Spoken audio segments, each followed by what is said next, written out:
This video of Gary Chatman Jr. may have me rethinking things a little bit. In the world full of podcasts, he's the undisputed heavyweight champion of hot takes, an Auburn sports homer, master of the book, and message board legend. Get your buttons buttoned and your hats flattened because the Top Button Podcast is about to kick off. And you don't want to miss your courtside seat. Now, here's your host, Charlie 5. Yes, sir. We're back. It's another episode of the Top Button Podcast. I'm your host, Kyle Rush, a.k.a. Charlie 5, and we are ready to get after it. Happy Monday. Today's episode is brought to you by BuyAuburn.com. Do business with Auburn people. We're going to talk about this video that someone sent me of Gary Chatman Jr. shortly after the live show last night. We're going to actually watch that and break it down. We're going to talk about who could possibly be the next commit, kind of like a early preview of Big Cat Weekend. We're going to have like a full-on Big Cat Weekend deal towards the end of this week.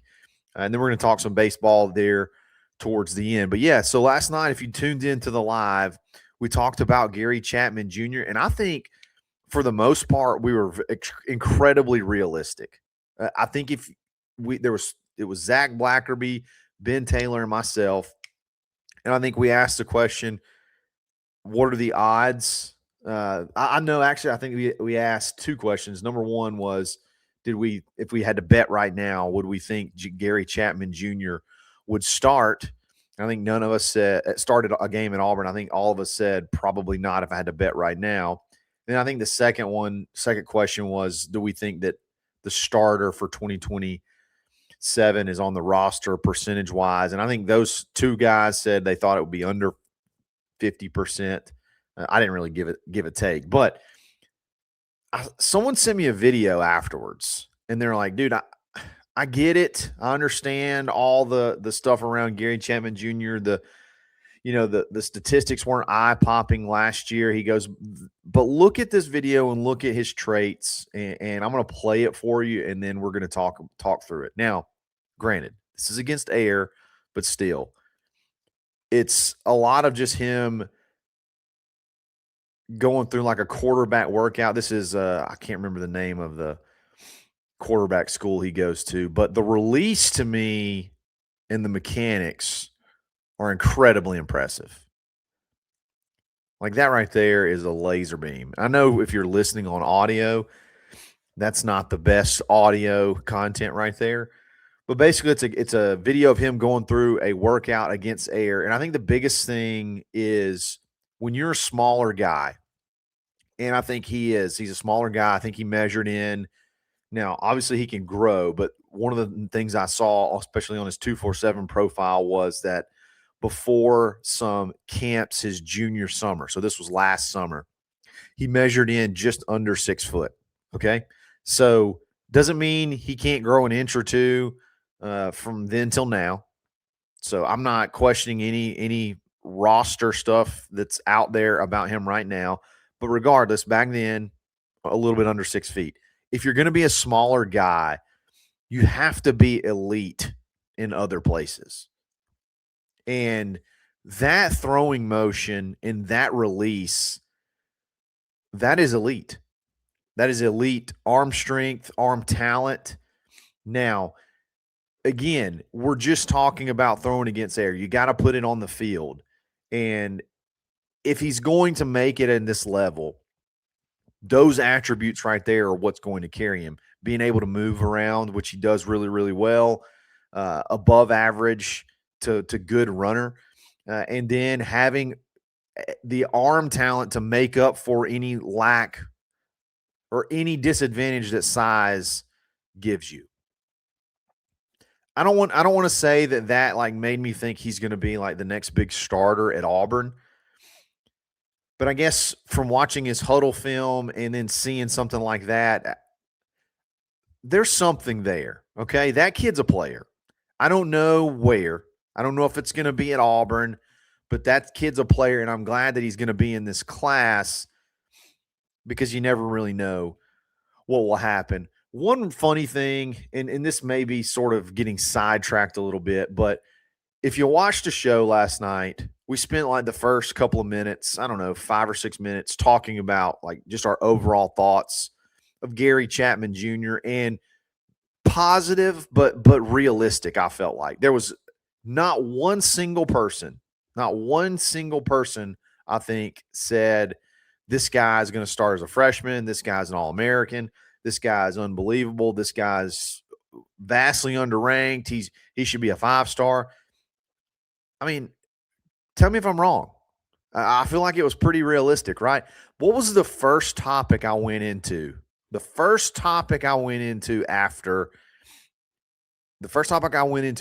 that, just breaking down Gary Chatman Jr., I said there is this weird thing with Auburn fans right now with this whole 3-star thing. And it's like, especially quarterbacks. And it's like, if you don't dump on him, if you don't dump on this guy 100%, like you say, he's trash, he's this, he's that, whatever. If you have any type of realistic conversation about him, you're now getting into sunshine pump territory. Okay. And I don't even think the conversation I've had so far in this show is sunshine pump territory. I said, why is it that way? Why are Auburn fans that way right now? And if I'm not talking, if you don't feel like you're that person, then obviously I'm not talking to you. But why is it that way? People want to focus on the fact that Auburn missed on Will Menzel. And I get it. That's happened. It's done. It's over with. Like, you got to move on. You got to move forward. This is one of the comments. Okay, remember that segment. We had a whole segment. Why is Auburn like this? Why are Auburn fans like this? This is a comment that was last night. It's nice to say positive. However, let's don't overdo it. Every 3-star player we get, y'all hype them up like they're the best player on the planet. That could not have been further from the conversation on this show so far and the conversation last night. So I thought that was funny. I had to share that. So let's talk about a realistic pathway to playing time. What has to happen for Gary Chatman Jr. to, be the guy at Auburn? Okay. So obviously this year has no impact on him whatsoever. He comes in as a true freshman next year. I think the most realistic path for him to make it would be for Auburn to essentially not see or not be willing to roll the dice with Tia next year. I think they would have to go and get a 1-year portal guy. So that means when Gary Chatman Jr. is a true freshman, you have a 1-year portal quarterback, and that's it, a guy with 1 year of eligibility. So that when that rolls off, Gary Chatman Jr. will be a sophomore, or I don't know what you're going to call it now that it's going to be 5 years. He's going to be in year 2, and then he would have to win that job year 2, I think. Otherwise, or at least look like he's going to win the job. I think otherwise it's going to be tough for anybody to stay and sit longer than just a year. Like, I think quarterbacks are okay sitting a year nowadays. When you start asking them to sit multi-years, bro, their value is just dropping like crazy. These guys, their maximum value is when they're on the field. That's why, from a Auburn fan standpoint, I'm excited that you got this kid. But from a business standpoint, I'm like, man, if I'm him, I'm going somewhere where I can play right away. And then I'm going to try to dip my sophomore year and let's go catch a bag like early. But that's why I think it's tough for these guys to sit, again, it's tough you have no leverage. If you're not playing, you really have no leverage.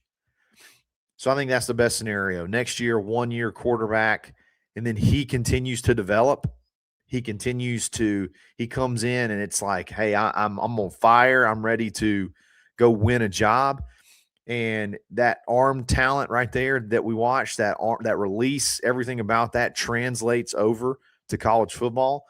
And then, he maybe takes over his sophomore year under that very specific scenario. If Tia wins, it looks tough. It just does, because Tia is going to play multiple years.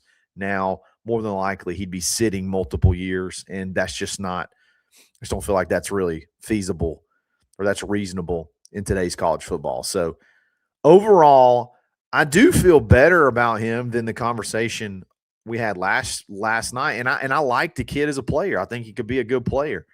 But man, there's something in there as far as arm talent goes. So we'll see what happens. Good stuff. Again, Auburn continues this tear. Who's next? We'll talk about that and kind of have a preview of the preview of Big Cat Weekend. But before we do that, we're going to give a quick shout out to the PTAC Precision Tune Auto Care in Opelika off of Pepperell Parkway and Veterans, where car care meets hospitality. Y'all need, I'm telling you, if you want to go somewhere where you know you can trust, you're going to be taken care of, you're not going to be taken advantage of, Precision Tune is the place. They're taking auto hospitality to the next level. So when you hear that little noise, when you see that light, and you're like, dadgummit, I want to go somewhere where they're not going to tell me I got to have a whole brand new engine, transmission, all that good stuff, unless I really, really need it and I can trust them. Precision Tune's the place for you. So check them out. Show them some love. It's Precision Tune Auto Care. And then obviously, we got to show some love to buyauburn.com. Be who you say you are. Do business with Auburn people everywhere. Seems like daily we're adding a new business. If you want to list your business and you're an Auburn alumni or Auburn fan, it's less than $1 a day. I mean, and you can't beat it. Every single show is shouting out buyauburn.com every single day. You can't beat it. And then if you're a Auburn supporter and you need a real estate agent, you're looking for a gym, you're looking for a restaurant, you're driving on a trip and you just want to make sure where you're going. Hey, if there's an Auburn person here, I want to do business with them, then buyauburn.com is the website for you. Check it out. We'll be back right after this.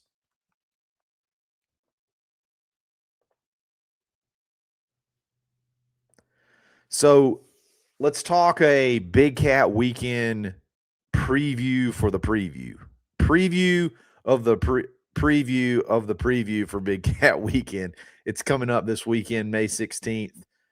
The visitor lists will start to, grow as, time goes on, as the week gets closer.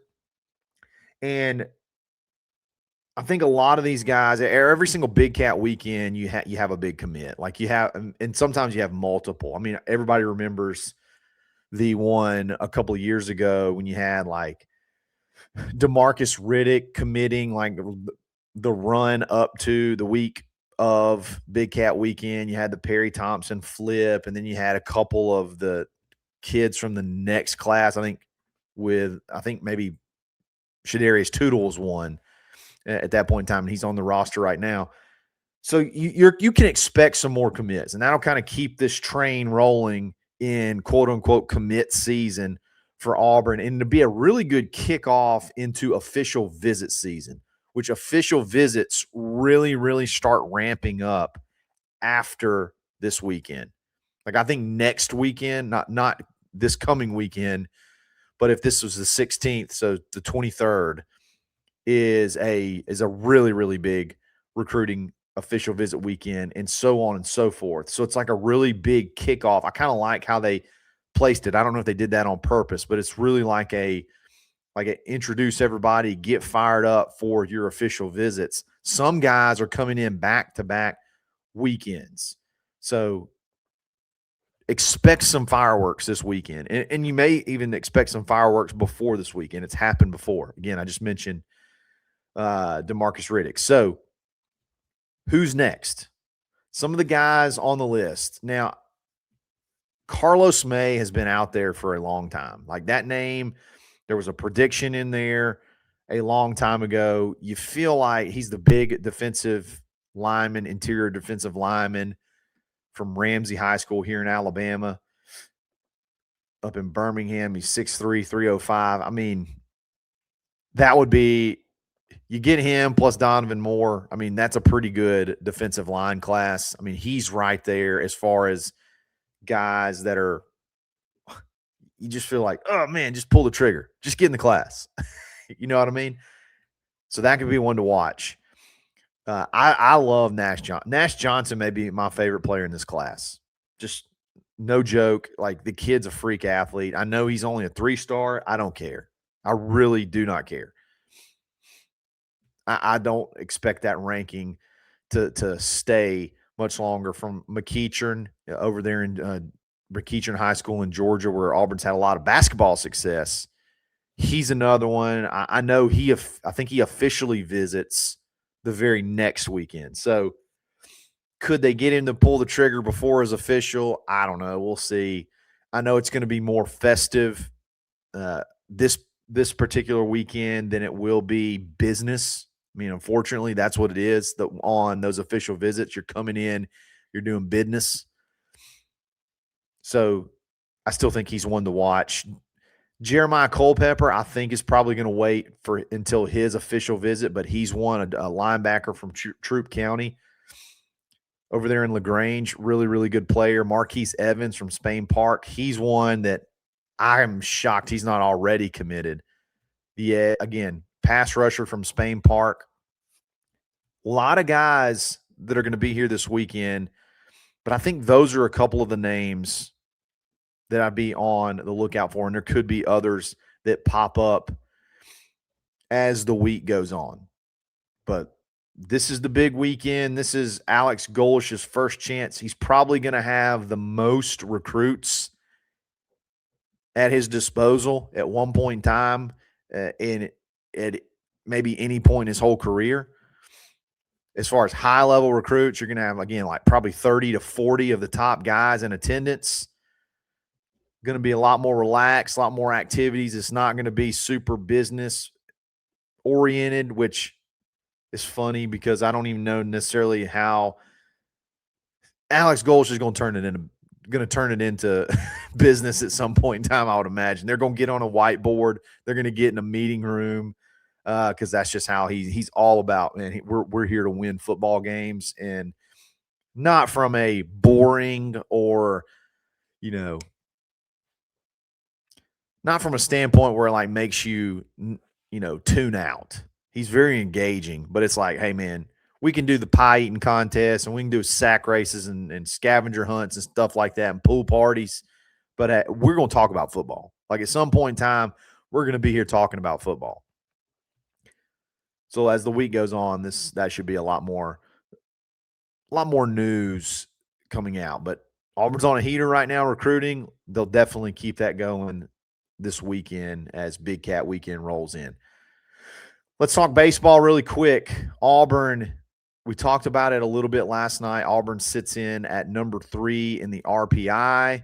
In D1 baseball, I think they're top 6. They're number 6, actually, in the top 25. RPI is really the number that the metrics that you're watching. And it's really amazing that Auburn's got the number 3 RPI with the number 1 strength of schedule. Like, what they've been able to do, particularly over these last 6 series against some of the top teams in the country. Zach mentioned it last night.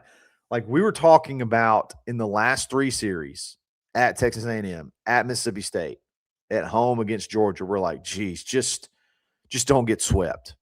Man, somehow win one of them and then just don't get swept in any of the other ones. And then right off the bat, they're boom, boom. They've won both series on the road. And I joked last night, and I said, we beat Mississippi State so bad that they started to like us. They started to feed Bub Terrell in the outfield. It's incredible.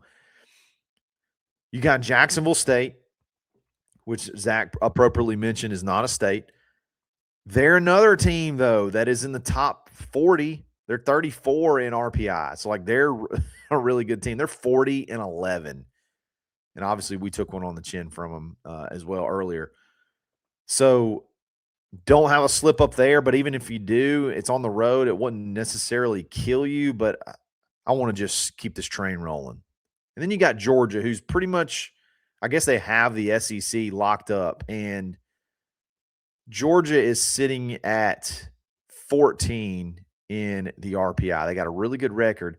But man, they got a super lucky draw in the SEC this year.